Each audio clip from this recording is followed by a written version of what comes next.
Hello and welcome back to Adventure's Edge. This is DM Don, here to talk to you about combat in Adventure's Edge. So this is my second attempt at a video to give you a high-level view and some of the low-level stuff as quickly as we can, covering the basics of combat. So we're not going to hit every last little piece, but I think once you get into the system, it'll all start to make sense. So, Adventure's Edge combat. What makes it different from other D20 combat that you're already familiar with? First of all, let's talk about initiative in combat, because that's where everything's going to start. So initiative is rolled by all the PCs and once by the GM every turn. So what does that mean? That means at the start of combat, when combat begins, I will say roll for initiative. Everybody at the table is going to roll. I'm going to roll once for all of my NPCs. The bonus that I'll be adding for the NPCs can vary. Usually I'll use like an average unless I've got, one specific NPC that has a really high and a bunch that has low, and then I might alternate. But it's always going to be me rolling against everybody else. The thing is, there's no recording initiative. What I want to do is I want to know who's got the highest, and let's move. So what I will do is I will tend to just say, I'll roll and say, all right, I got a 15. And then everybody else can shout theirs out. And once we quickly establish who has the highest number, what we do at a physical table is we have a plushie. We have a little plushie dragon that we chuck at that person as the initiative marker. So I'm working on something to do for VTT. Initiative order is fixed. So we do round robin at the table. And if you're going to be doing a VTT, you should have a fixed order visible on the screen, visible in the way that people are arrayed out in their images. However, it's going to be done. It's always going to be the same. Assuming that the PCs win initiative, whoever got the highest is going to go first. Then it's going to go round robin through all the PCs, and then I will go, and all the NPCs will go. And then we will roll again. Same thing, rinse, wash, repeat. It is possible for, say, the PCs win, and then I go, and then I roll and I win initiative for the bad guys to get to go a second time before the PCs, and vice versa. It's possible if I won the opening initiative and then the PCs win, they could then win, if I won, I go, they go, and then they could win, so they could have 2 attacks in a row. So initiative can be a bit chaotic, and it does mean you have to pay attention because we go fast. You should be paying attention to your order. You know who's next always, but you don't know who's going to be first. So that's going to be constantly changing. So your character could be last in the round because you rolled poorly, and then you could roll a natty 20 and you could be first in the round. So you could get two turns back to back. So combat is unpredictable.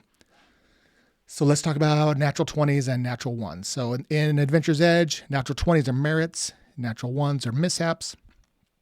That translates to your initiative roll.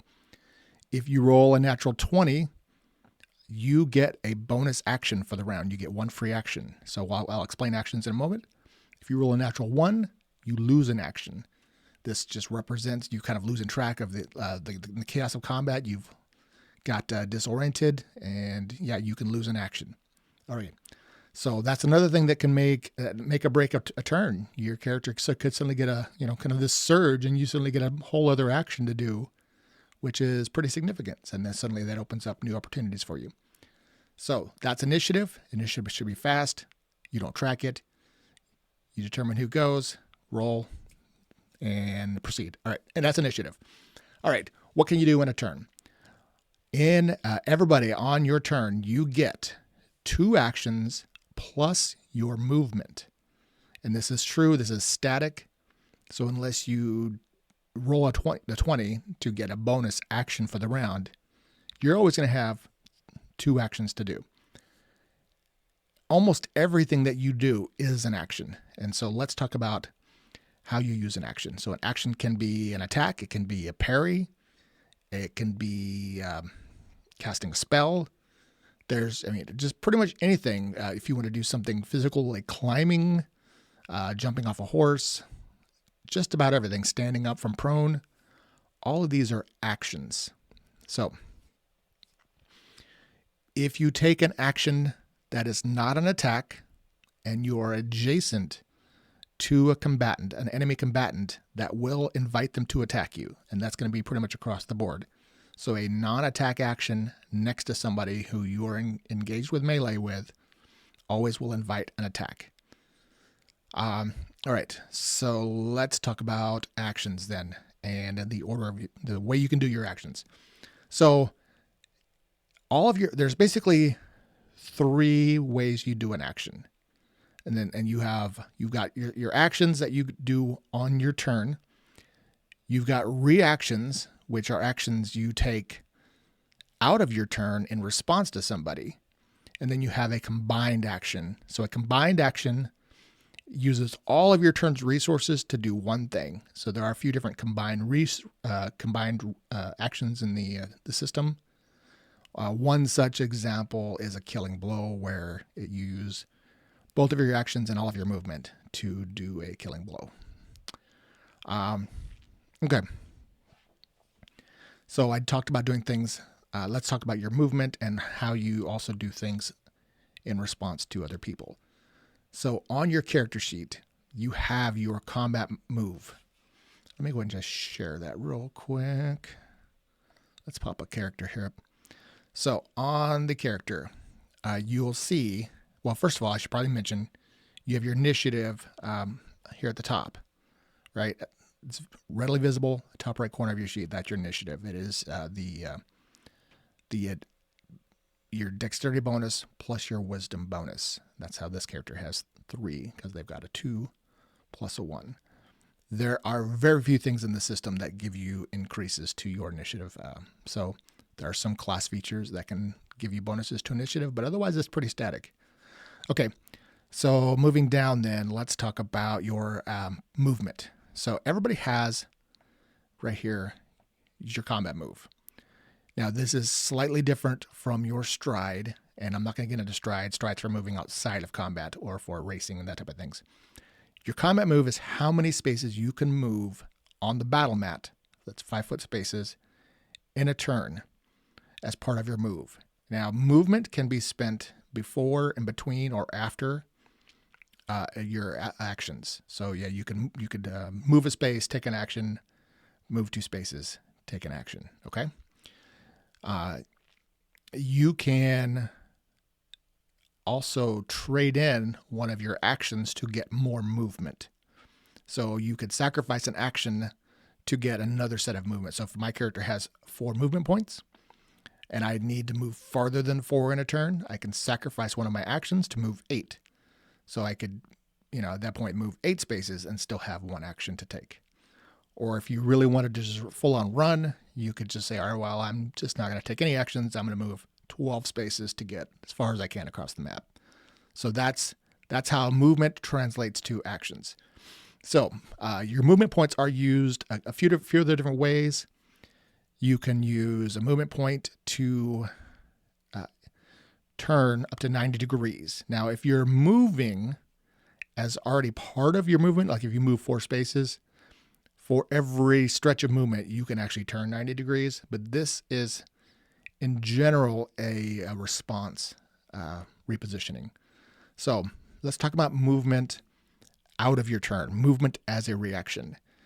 You can't, once your turn is over, or before your turn is gone, you can't just arbitrarily move spaces. Everything that's not on your turn is going to be based as a reaction. So you could have a declared reaction, probably something like if you want to maybe try to get through a door in a particular order, and you had the initiative, and you say, all right, well, I'm going to wait for the wizard to run through, and then after they do, I'll follow them through. So then outside of your turn, they're going to run through, and then that's going to trigger you to then go ahead and take your movement out of turn. So that's how you can do that. The other way you can use movement out of turn is in response to enemies moving either away from you or into spaces that you threaten, or spaces that they're threatening you. If someone moves into your flank or into your rear, and you have movement spaces, you can use your movement in response to turn and face them. Okay? So and which you may want to do. However, turning your back on an opponent is going to automatically trigger a reaction attack. So we're going to get into movement and position here in a second. So basically, though, movement is done on your turn unless you have movement points to spend in response to either a preset trigger or something else that's happened on the battlefield. Okay, so that's movement. You always get your movement unless something has denied you your movement. But okay, let's talk about then your actions. So actions as reactions, because I want to talk about attacks and parries, because those are really the most common actions you're going to do in a fight. There's a lot of different types of attacks and attack maneuvers you can do, but because you have two actions, you can make an attack on your turn. So say you want to run up, and I'll tell you what, let's go ahead and do another quick example here. Let's drop out to a battle map. Here we have our hero Braun, and he's on a dirt road and he's walking along, and two brigands step out of hiding and announce their presence and say, "Hey, give us your money." And Braun's like, "No, thanks." So we roll initiative. So the brigands will roll, and Braun as the hero will roll. Braun's going to have initiative, and he's going to go first.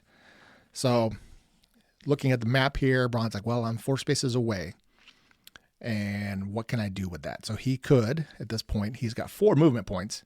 He could move up to them and go 1, 2, 3, 4. But this might, in certain situations, trigger response attacks. So we need to talk about also weapon reach, but we're gonna come back to weapon reach. But in this case, Braun is using a longsword, which is a medium reach weapon. These two brigands are using cutlasses, which are short reach weapons. So Braun has the longer reach, and he doesn't have to engage with them. I'm going to talk about it in a second. So Braun's going to spend his 4 movement points to run up there. Now he has 2 actions. So he could attack twice. He could just attack the guy on the left and attack the guy on the right. Or he could attack once and save one of his actions to parry.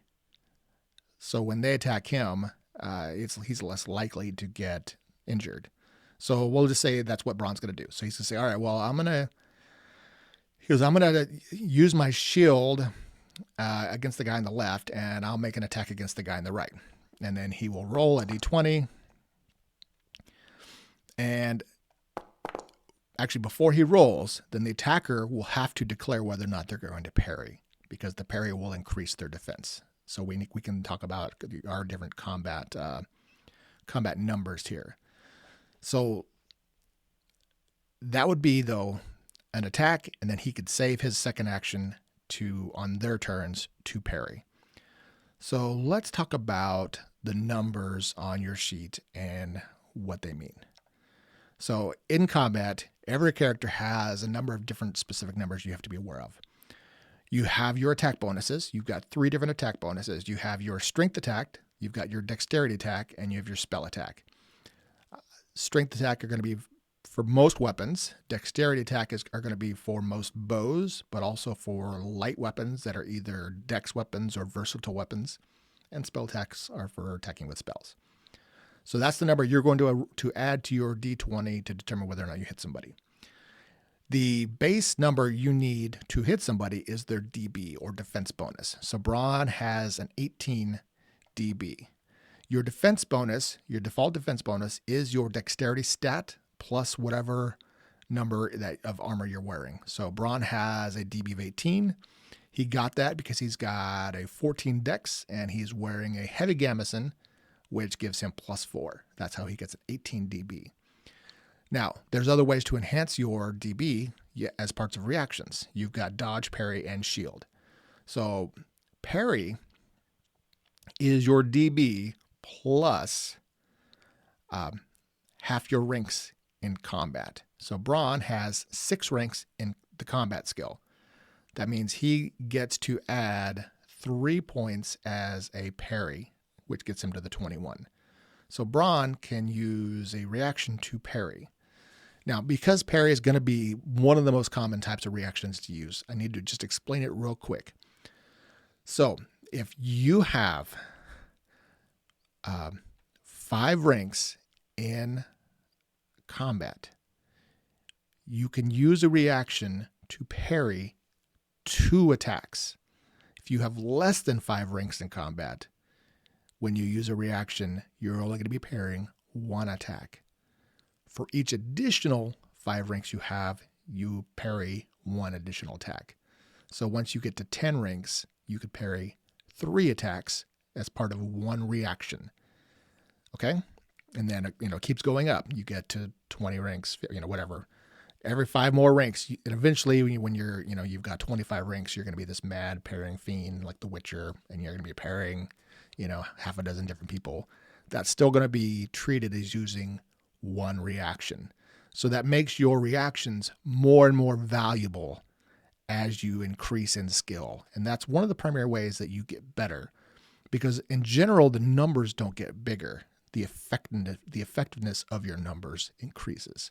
So that's your parry. But, starting out as a first level character, pretty much only your fighter types are going to have 5 ranks in combat. Almost everybody else is going to have 1 or 2 ranks in combat. So when they use a reaction to parry, both that parry number is obviously much lower, because if you start out, if you're a scout and you've got 2 ranks in combat, your parry is only going to be giving you like 1. So you can basically use a reaction to increase your defense against 1 attacker by 1. That doesn't sound like a lot, but that's still, like 5%. So when you're talking about very low numbers in damage, that can still make actually a pretty big difference. So that's parry. Dodge works very much the same way. You increase your DB by half your ranks in your athletic skill. So in this case, Braun also has 6 ranks in athletics, and his dodge and parry just happen to be the same because he's actually very athletic. But this actually is probably where your other characters get to shine, because most of your rogue type characters are very athletic, right? So then they're going to probably do more dodges than they would parries. And it works the same way. If you've got 5 ranks in athletics, you can dodge 2 attacks. Okay? All right, shield. Your shield bonus adds to your parry. Okay? But it can also be used passively as part of your normal DB. And this is where we need to make a clear explanation of when you get shield bonus. Anybody could grab a shield and pick it up and use it as a shield, but only somebody trained in it gets to use it passively. So it still has value, because you can still pick up a heater shield and parry with it, actively defend yourself with it, and it's still going to give you the full defense bonus. You're still going to give you the full defense add for that shield. But in this case, if Braun chooses not to parry, let's say he just opts not to parry, but he's going to still use his shield against somebody, he can increase his base DB by 3 against his attackers in the attack range of the shield. So he's got a full-size heater shield. He can parry, in this case, let's drop over here to the map, against his front-facing spot, his front left-facing spot, and the left square. So that's because he's holding it in his left hand. So it doesn't protect you 360. And if you have very small shields like a buckler, they have reduced areas of effectiveness. So you have to keep that in mind too. So in this case, Braun has a choice, right? He could say, well, I'm going to just passively use my shield against the guy to the left instead of parrying, and go ahead and use my second action to attack this guy on the right twice. Maybe I want to do that. So there are meaningful choices here. Or if he's like, I've got 2, it's 2 to 1. These are not great odds. Maybe I want to go ahead and actively parry and use my shield against the guy to the left and get a 24 defense him against. So those are choices you get to make. Okay, so in this case, Braun decided he's going to use his reaction to parry. He's going to parry with the shield, so he'll have a 24 DB against the guy to the left, and he's going to make his attack to the guy on the right. The brigand on the right is going to go ahead and also parry. So he's going to increase his DB. He's got a 14 DB, and he's going to parry, and it's going to add 2 more. So it's going to increase his DB by 2 points. So he's going to have a 16 DB against Braun. Braun makes his attack. Braun rolled a 12. And then now we need to go look and see what Braun's going to add to that attack, right? So we're going to go down here, and all of this should be pre-calculated on your sheet. Like, you're going to have all this stuff filled out as part of building your character. Now, there's a spot here on the front for weapons at hand where you can make your notes for your weapons. If you don't feel like there's enough space for that, I would highly recommend maybe having an index card or something with your weapon stats, because all of your weapons have some numbers that you need to be aware of. But because you're only tracking the weapons you use, I would hope that you would just like eventually just kind of remember them. So Braun has a longsword. So let's talk about the anatomy of a weapon real quick. So longsword, you've got your attack bonus, which is probably different from your strength attack. So this is a strength weapon, but because Braun has a weapon proficiency in longsword, he's better using a longsword than most other weapons. So Braun's attack with the longsword is +7 instead of his +6 with most of his other stuff. Longswords have a reach of medium. So there's 4 basic reaches. You've got close, short, medium, and long. There's kind of like extended reach also, but what mostly comes into play, I would say for the most part, is going to be the comparison of short reach versus medium reach. And what that means is that if you're using a close reach weapon, most close reach weapons are daggers, right? If you're using a close reach weapon, you cannot attack the person in an adjacent 5-foot space. You have to be in their space. Close reach weapons are personal weapons. And this is one of the key differences between most other D20 games, where everybody's in their 5-foot space. And if you get into somebody else's space, you're usually grappling, or you're usually in some sort of condition where you're at a penalty. But in Adventure's Edge, combat is very up close and personal, or can be. So you can close into somebody's space. You do have to make a roll to get past their defense to do that. So if you're going to do knife fighting, we're not going to get into that here, because that is probably a little more advanced combat. But when you're representing it on the table, you're going to have pawns in the same space for close combat. So we're going to just defer to that. So the other 2 things you're going to have is you've got short reach and medium reach. And these are weapons that are basically very comparable in reaches. So you've got a cutlass, which, if you think about a cutlass, you can readily hit somebody next to you. Usually they're like 3 foot long. And then say a longsword.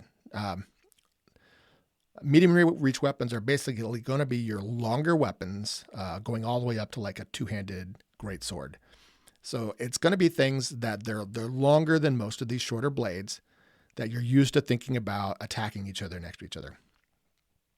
And the reason this is a subtle difference for making weapon choices is that if you step up to somebody and you have the same reach as them or shorter reach than, you need to take an engagement action. Otherwise, you invite them to attack you first because they have the longer reach weapon.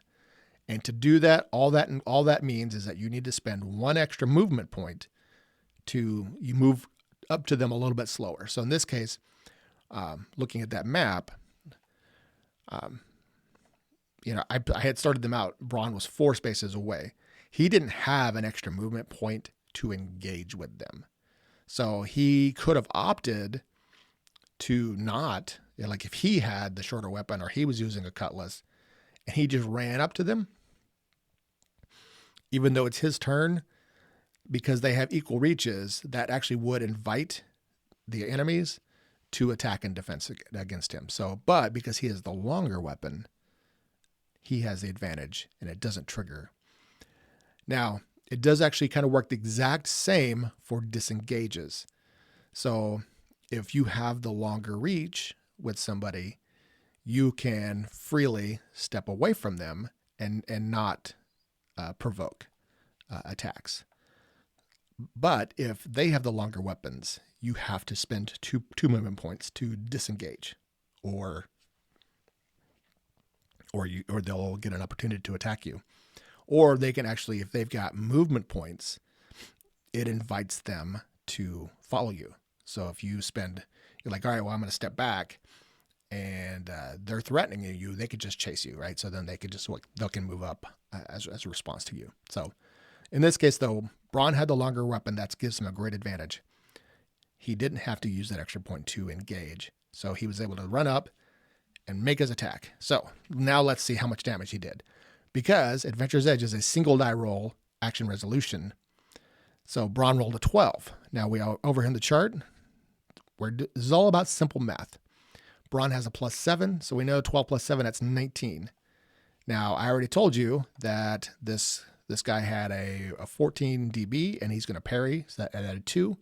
So that increased it to 16. So Braun, his total was a 19. So if Braun was being played by one of my characters, and he goes, I'm going to run up, I'm going to parry, I'm going to attack the guy on the right, and then I say as the GM, all right, he's going to parry you, defense is 16. I don't need to obfuscate that. In fact, when you're running these games now, you want your players to have the numbers so that they can do the calculations without having to wait on some sort of like back and forth between you, like, did I hit? Did I miss? How much damage to do? None of that garbage. We're going fast and we're going hard.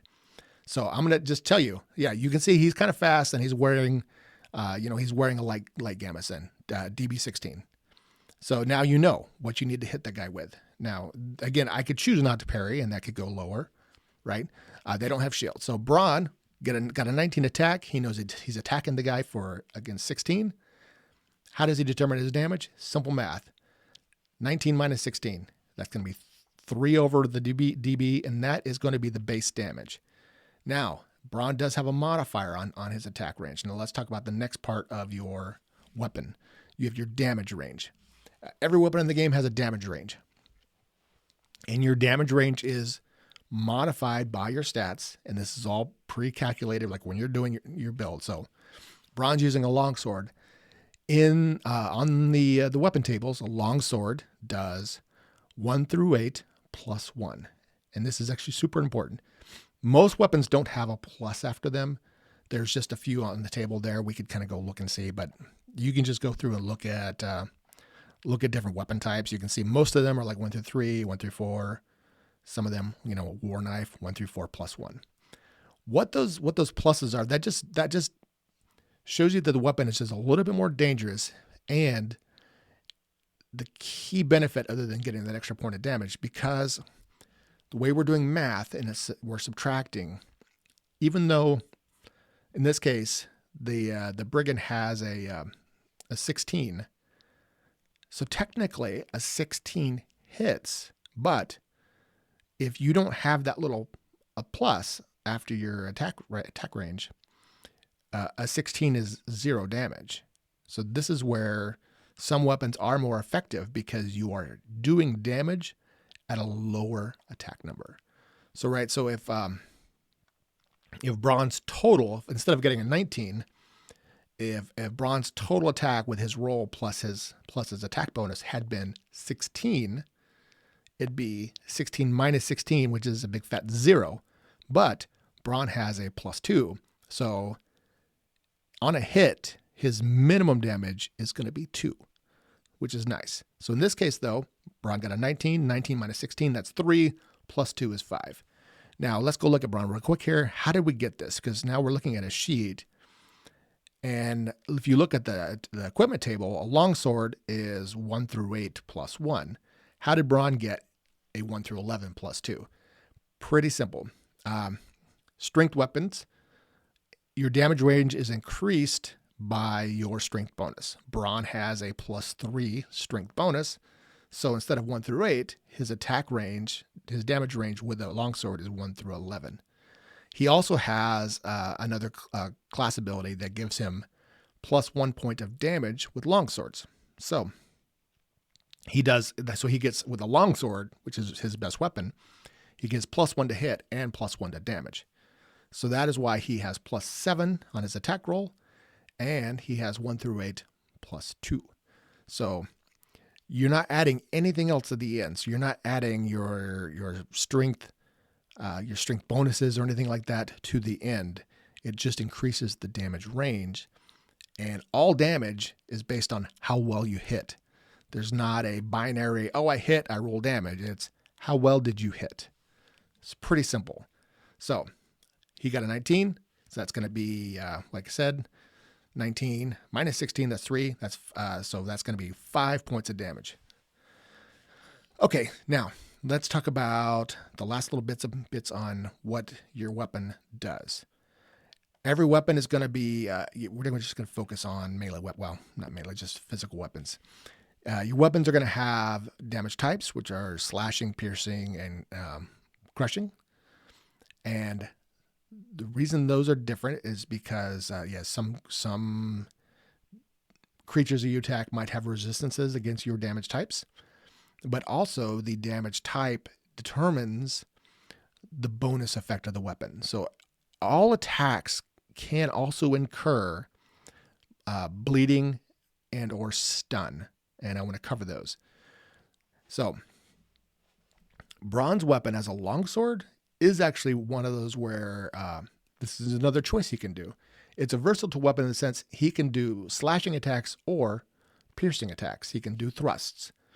And that is something that he would have, if it matters, he will need to declare that when he's making his attacks. He would say, I'm going to make a thrust. Maybe he's figured out that, in this case, a longsword's really nice. Maybe his foe is somehow resistant to piercing and he needs to do slashes or vice versa. But it also does affect the bonus effect of his weapon.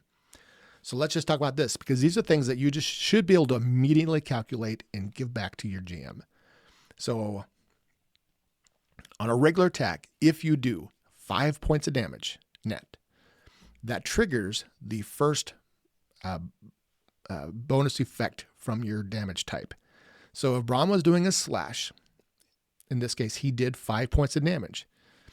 And a slash is a bleeding and then stun. Let's go pull up this table here real quick, because this will make the most sense. There's a damage type and effect. So slashing, you see, is bleeding, stun. What that means is the first 5 points of damage he does, it does a point of bleed. The second 5 points of damage he does is going to be do a point of stun, and then it's going to repeat. Although, realistically, if you did 15 points of damage on a regular crit, it's probably dead anyway, but it can repeat however many times it needs to. Whereas had he done a thrust, the first 5 points of damage is a bleed, and the second 5 points of damage is a bleed, and then the third would do a stun. And you'll see that crushing weapons do stun, and then bleed. And then there are some weapons that are hybrids. They do crush/pierce, which means the very first 5 points of damage, you're going to see these on like these big heavy mauls and things, will do a bleeding and a stun, and they're going to alternate. And you'll see there's crush/pierce, crush/slash. So you have bleeding and a stun, and then bleed. So, and then force weapons and most of your elemental types are just going to do stuns. So this is just, you should have this in a little shorthand on your character sheet. So Braun's doing a slash. So he's like, I'm making my attack. He knows I did 5 points of damage, so that he should be able to immediately say that's going to be 5 points of damage and 1 bleed. Shouldn't have to look at a chart. There should be no anything. It's just like, you should just know what you're able to do. And the first few times you might be a little, confused while you're just trying to get up to speed. But once you've, made your 5th attack, it should just come naturally, right? That's the goal with this. It's fast and it's furious. So great. Now he gives that information to me. Now I know my brigand is bleeding, which, bleeding is the bane of anybody, because bleeding is probably going to be the number one killer outside of just taking outright damage. So, okay, great. So we've covered how do you make your attack? How do you calculate your damage? How do you get the secondary effects? All right, let's talk about stun. So stun, bleed. What is bleed? Every point of damage you're taking in bleed, at the start of each of your turns, you bleed that number of points. That I realize that might be self-explanatory, but in case you've never had any sort of bleeding mechanism in your game, if you're taking a 1 point of bleed on your turn until you get that patched up, you're going to take another point of bleed. Now, there's magic that can stop your bleeding. Otherwise, it's going to require some first aid. We're not going to cover that in this video, but there is first aid that you can take to stop your bleeding. And this could be a pretty big deal in the game because it could be, you could easily bleed out. Okay, so stun. If you take a point of stun or give somebody a point of stun, they lose 1 action. So let's just say had Braun done a point of stun instead of point of bleed, that brigand on his turn, instead of having 2 actions of movement at this point, he would only get 1 action this round. If the person you hit that you've given a point of stun has already acted in the round, then they lose an action on their next turn. And for every cumulative point of stun you take, you also lose 1 point of movement. So let's say Braun gets hit really hard by like a magic bolt or something. He takes 10 points of damage, which is horrifying. And he takes 2 points of stun. That's actually, in some sense, even more horrifying, because if you take 2 points of stun, you've lost a full round of action, right? So that's bad. And you've also lost 2 points of movement. So Braun, at this point on his next turn, if he took 10 points of damage and 2 points of stun, he's only going to be able to have 2 movement points, and that's all he's going to get for that turn. That's a lot of suck. Not to mention, he's lost over half his hit points. So that's blood loss, and that's stun. Those are the 2 primary effects in the game. There are some other things you can get, but that's what you're mostly going to be seeing, is bleeding and stun. Okay, let's talk about crits. Everybody's favorite thing. The way crits work in Adventure's Edge is they do not just do double damage. They double your damage range for the attack, and you also are going to roll to see where it hits. And this is where DB by body location matters.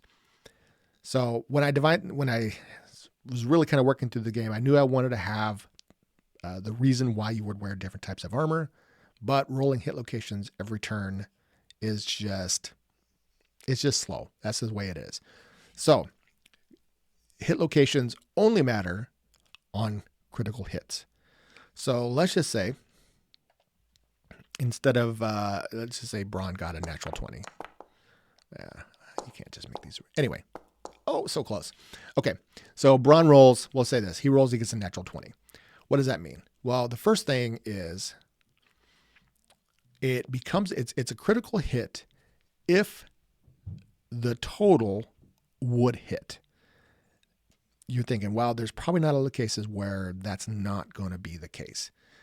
If I roll a 20 and I had my attack bonus and that doesn't hit the opponent, that's absurdly crazy. It's a really high DB.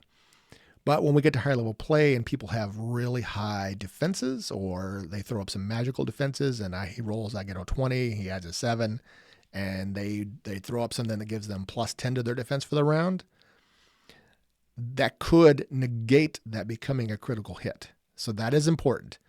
It has to actually have hit, because otherwise it is still considered an automatic hit, but it will only do a point of damage.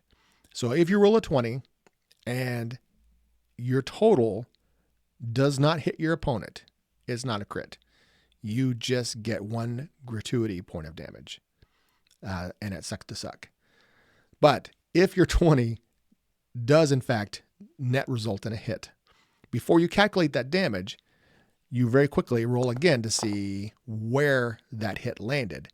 And on your character sheet, on the combat page here, you have a spot for hit location and wounds.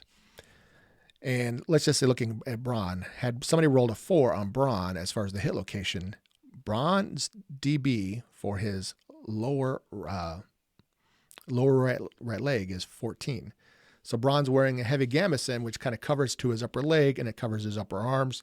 It's a big linen, like thick cloth defense.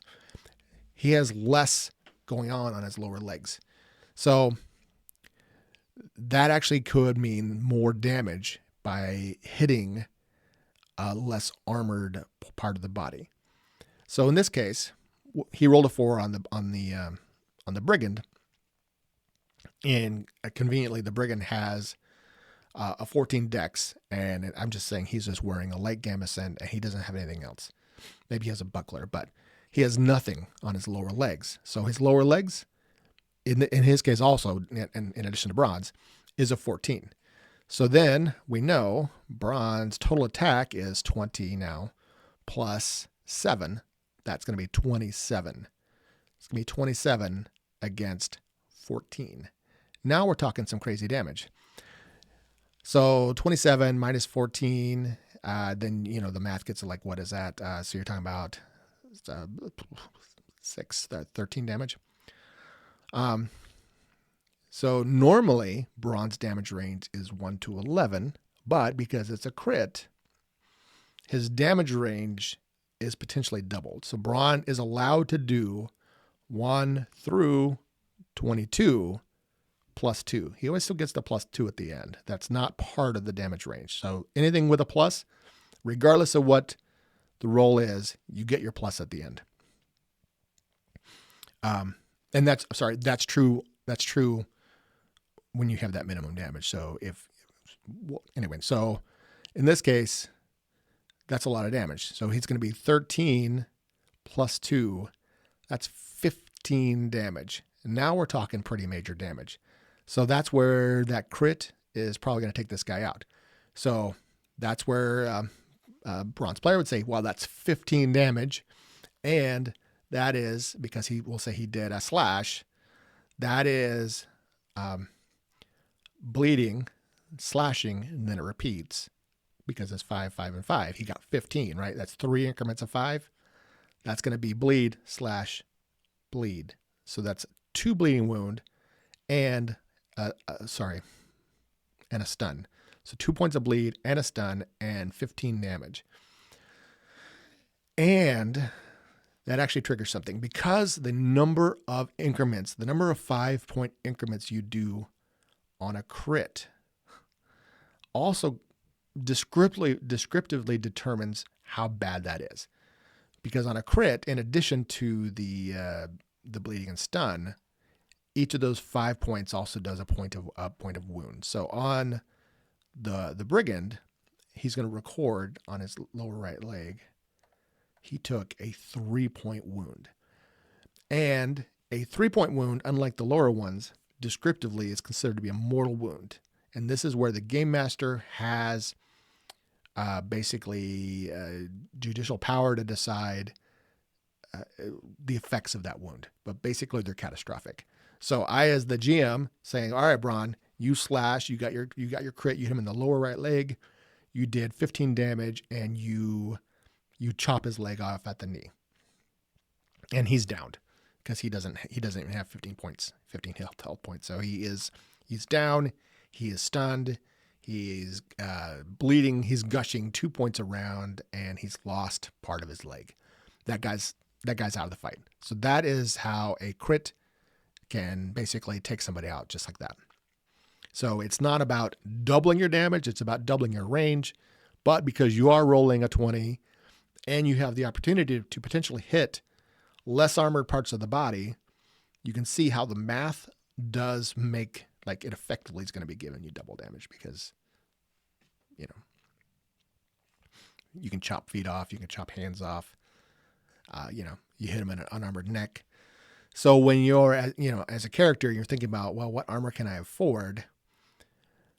You definitely want torso armor because that is what's going to be protecting you against most attacks, right? That's the main part of your defense bonus. But if you neglect all your other tender bits, and you get crit on an unarmored piece of, one set bits, yeah, you can lose a hand in this game, and it's not pretty. So things to keep in mind. So that's how crits work. Okay, now all right. let's talk about a few other bits and then we'll wrap this up. Because let's talk about movement and positioning.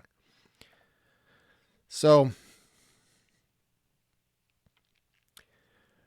this system is really designed to encourage movement and repositioning, like pretty aggressively.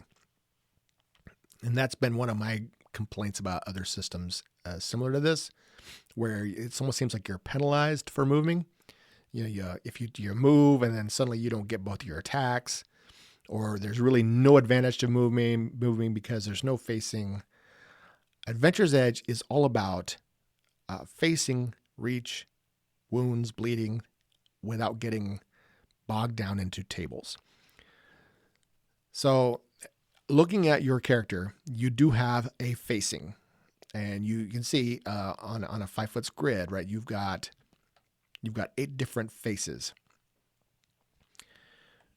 If Bronn were here, and it also is also very important that you have, if you're using VTTs, you need to have facing indicated by your VTTs. So if you're used to using those POG type tokens, you're going to want to have little markers on them to indicate what your front facing is. I highly recommend using top down because then you don't have to have anything like that. So if Bronn were to get ambushed in this scenario, and these guys stepped out, and he wasn't able to respond to turn around, both of these guys are in his flanks. If you are making an attack from flank against a foe, and they're unable to turn, they're not able to spin and face you, you get +1 edge to your attack. If you are attacking from the rear of your foe, you get +2 edge. And you can very quickly see how getting +2 edge on attack, which means you're going to roll 3 times and take the highest number, how that could very quickly lead to getting crits in the back. And you can see how quickly crits mean death, right? You don't want that to happen. So as characters, you don't want to expose your back to enemies. Like, that is much like real combat. That is foolish, and that will get you killed quick. So you don't want to be the lone person to go running up into a group of enemies, creating a scenario that's going to allow them to circle you. But conversely, if you outnumber your foes, you want to use your movement to try to circle them. Like, that is important. And you can use your movement on your turn, right, to move and try to get repositioned. But moving into somebody's flank or rear does trigger them to use their movement to turn and face you. But if you outnumber them, that's where, that may not help them, right? Because if they want to turn and face one person, that might mean exposing their back to somebody else. And exposing your back to somebody invites them to attack, assuming that they've got an available reaction to do so. So these are things that you need to consider when you're working positioning. Is you want to work in tandem, work as a team, create walls. If you've got terrain, if there's a physical wall that you can use to get your back to a wall. So that way somebody can't get a back attack on you. So these are all things, if you can get a fight from through a doorway and, funnel your enemies, hugely advantageous. All right. So let's talk about another type of movement, though, that you can try to use to control the battlefield. I'm going to move this guy away. And I'm going to talk about pressing attacks. So another option you can do, anybody who with a weapon can make a press attack. So to do a press attack, you basically need to either have initiative for the round, or the other person who had the initiative needed to not have pressed. So whoever presses first in a turn doesn't get to press back on their turn. It can only be pressed one way. So what a pressing attack is that you're attempting to push them back, but you're not trying to close into their space. You're trying to force them to reposition on the map. And somebody who's being pressed has to move straight back. So if Braun comes up and does a pressing attack, he would just declare it, I'm going to do a pressing attack. So before he makes his attack, I, as the defender, have to choose, do I retreat or do I stand? Now, retreating just means Braun is going to step forward and I'm going to step back. It's just one space. He's making a pressing attack and I'm just going to retreat with it. This is how you get this dynamic movement on the battlefield. If the person that you're pressing retreats, nothing happens other than now you've moved. You've changed the field of battle. And there's a lot of different reasons why you might tactically press somebody. And it might be you want to try to press somebody to get them into a disadvantageous spot on the battlefield. Or you want to press them up to get them closer to one of your allies so you guys can circle them, get back attacks. Or you want to try to get them away from an ally who might be downed. So there's a lot of tactical reasons for pressing. If you press, though, and they stand, what a press does is if you have the same reach weapon, it gives you a +2 on your attack. Okay? If you have the longer reach weapon, you have a +3 on your attack. So say Braun's like, all right, I'm going to press, and I've got this brigand here with a cutlass. The brigand has a shorter reach weapon. If the brigand's like, I'm going to stand. Now, Braun's committed. He's making his attack. He's getting a +3 to his attack. I don't know why the brigand in this case chose to stand. There could be reasons, right? Braun rolls his attack. If Braun misses, even with that bonus, now what he's done is he's put himself in a vulnerable position, and his opponent he's going to hand that bonus over to his opponent now. So on the opponent's turn, who hasn't attacked yet, they can make their attack with the bonus also. So there is a risk to pressing if you think the person might be standing. So that's also why you can't press somebody who's already unable to move. So if their back is already to the wall, you can't press somebody if they can't move, right? At that point, that is functionally, you'd be closing, right? So they have to be able to move. So always be pressing if you can. All right. So this has already gotten long. That's the fundamentals of combat. Now there are a lot of different combat styles you can do, and there's lots of things that anybody can do. We have tackles, we've got trips. You can do different, like pins. There's like 100 different things you can do that might be very useful other than swinging your weapon. I do want to talk about one other thing though, and that has to do with the difference between strength weapons, dex weapons, and weapon sizes. So almost all attacks take one action. So Braun has 2 actions with his longsword. He can make 2 attacks on his turn, or he can make 1 attack and use his reaction. And because he's got, 6 ranks in combat, he could parry twice. When in our opening scenario, that's what we talked about doing, right? So he's going to do his actually 1 attack against the one guy, and then he's going to parry, and then he gets to parry against both these guys. If you have a 2-handed weapon, though, like a 2-handed war axe or a staff, or basically anything that is a 2-handed weapon, your first attack is a single action. But to make 2 attacks with a 2-handed weapon, they are not as fast as all the other weapons. So you have to use a combined action to get both attacks off normally. So that means you don't get to move when you make 2 attacks with a 2-handed weapon. So say I've got a greatsword, and say maybe that's what Braun had. So Braun wouldn't be able to, and if he was facing him, he wouldn't be able to move if he wanted to do 2 clean attacks. But he could still make 2 attacks and a move but that would mean his second attack is at -1 edge. So that is just that's a caveat that slightly penalizes two-handed weapons, but the bonus that they get is their damage ranges are substantially higher, and they're the ones that have the higher bonuses, the higher pluses after like the damage range. So if you go look at if you go look at a two-handed, because there's really not a ton of them, right? So there's two-handed sword is 1d10 plus 2. So that's pretty good.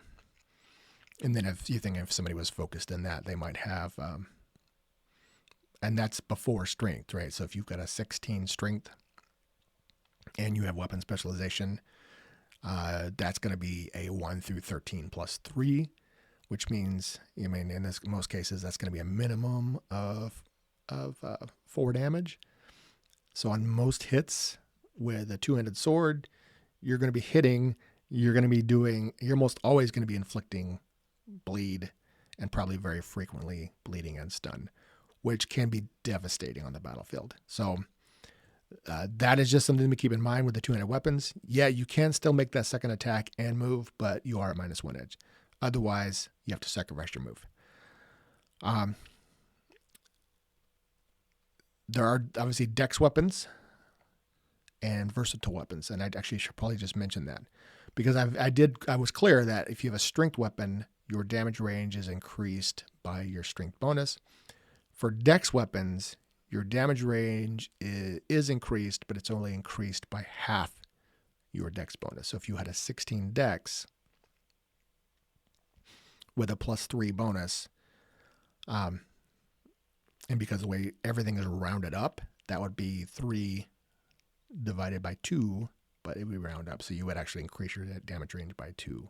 But if you had an 18 dex with a +4, that's still only going to be 2. So you don't get quite the damage range boost with the dex weapons, but the advantage there is that if you want to make dex builds, it certainly makes dex builds viable. They do a little bit less damage, but if you're just focusing on building out a dex character for whatever reason, that's the trade-off. Okay.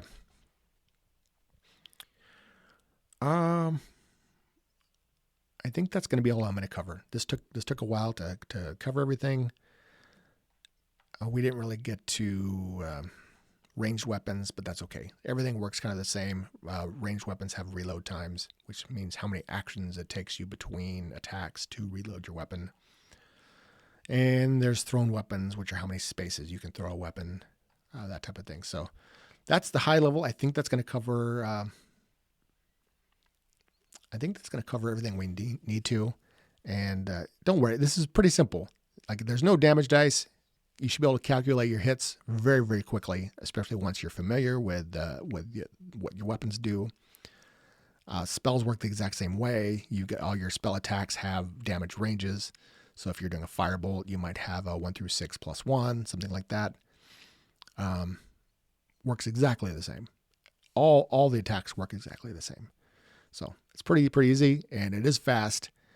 There's no hit point bloat, which means your rounds are over fast. Like, combat is over really fast.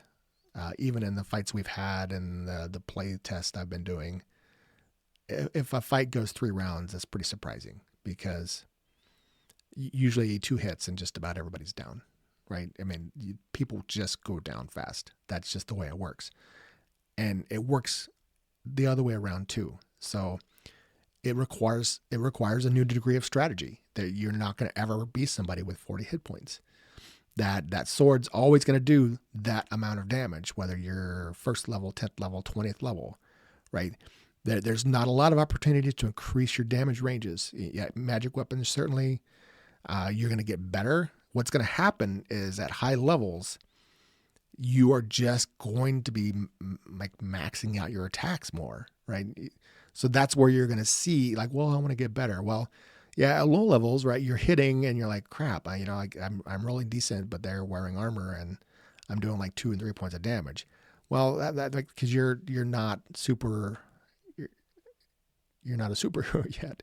But yeah, 10th level, right? You're probably gonna be like, well, you're gonna be like, I'm maxing out, which means you're like, yeah, I'm doing 10, 12 damage all the time and stun and bleeding.